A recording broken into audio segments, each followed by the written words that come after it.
Lahore high court کے justice عابد عزیز شیخ نے petrol اور ڈیزل کی قیمتوں میں 55 روپے فی لیٹر اضافے کے خلاف دائر درخواست پر سماعت کرتے ہوئے وفاقی حکومت کو نوٹس جاری کر دیا ہے۔ وفاقی وزیر پیٹرولیم علی پرویز ملک نے گزشتہ روز نائب وزیر اعظم اسحاق ڈار کے ہمراہ پریس کانفرنس میں اس بھاری اضافے کا اعلان کیا تھا، جس کے بعد پیٹرول کی قیمت 321.17 روپے اور ڈیزل کی قیمت 335.86 روپے تک پہنچ گئی ہے۔ عدالت میں وفاقی وکیل نے موقف اختیار کیا کہ قیمتیں اوگرا کی سمری پر بڑھائی جاتی ہیں، تاہم عدالت نے حکومت سے تحریری جواب طلب کرتے ہوئے وضاحت مانگ لی ہے۔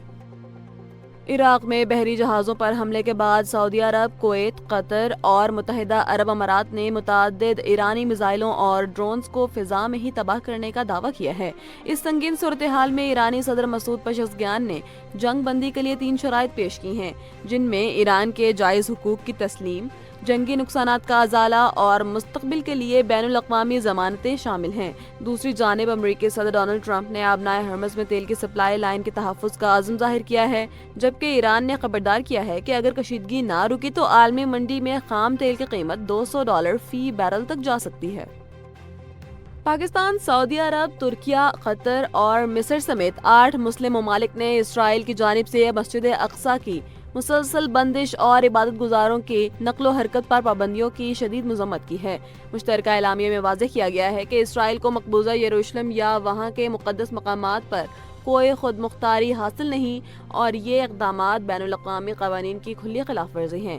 دوسری جانب اسرائیل نے ایران کے ساتھ جاری کشیدگی اور سیکیورٹی خدشات کو ان پابندیوں کا جواز قرار دیا ہے، تاہم فلسطینی وزارت خارجہ اور حماس نے اسے مذہبی آزادی پر حملہ قرار دیتے ہوئے فوری طور پر مسجد کے دروازے کھولنے کا مطالبہ کیا ہے۔ دبئی پولیس نے ایک برطانوی شہری کو ایرانی میزائلوں کی فوٹیج بنانے کے الزام میں حراست میں لے کر تحقیقات کا آغاز کر دیا ہے۔ رپورٹ کے مطابق مذکورہ شخص چھٹیاں منانے دبئی آیا تھا، تاہم اسے ممنوعہ ویڈیوز بنانے پر مقامی تھانے منتقل کر دیا گیا ہے۔ پولیس اس بات کا جائزہ لے رہی ہے کہ آیا یہ ویڈیو سوشل میڈیا پر شیئر کی گئی ہیں یا نہیں۔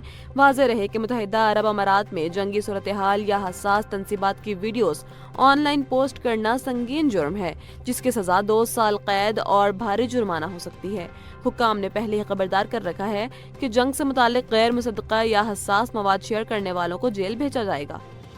مشرق وسطی میں جاری جنگ کی لہر اب عمان تک پہنچ گئی ہے، جہاں سلالہ پورٹ پر ایک بڑے حملے کے نتیجے میں تیل کے ذخائر میں شدید آگ لگ گئی ہے۔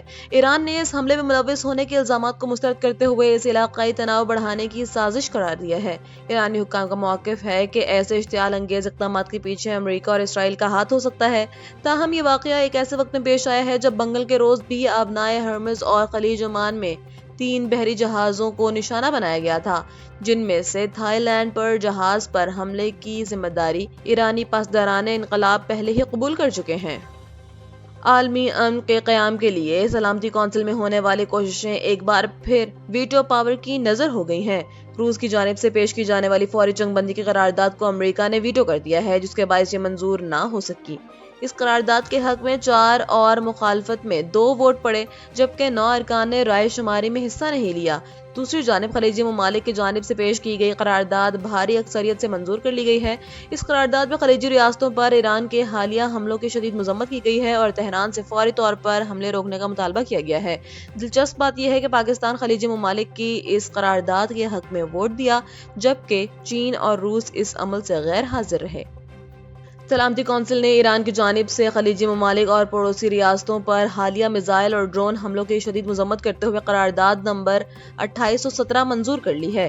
بحرین کی جانب سے پیش کردہ اس مسودے نے اقوام متحدہ میں تاریخ کا نیا ریکارڈ قائم کیا ہے، جسے 135 ممالک نے بطور شریک معاون پیش کیا ہے۔